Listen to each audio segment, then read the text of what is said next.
Kinalat mo lang bro eh.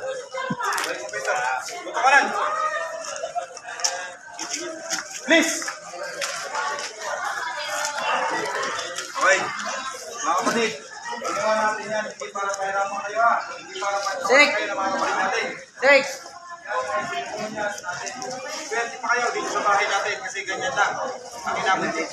Maraming bahay na pinahihirapan ang walking exercise. Sa amin ay okay lang sa amin.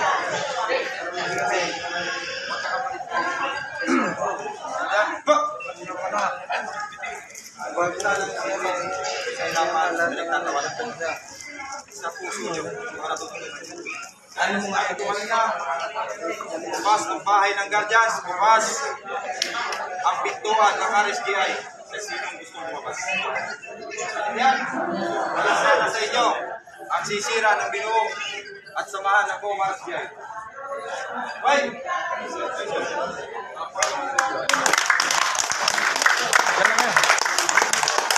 Bailos.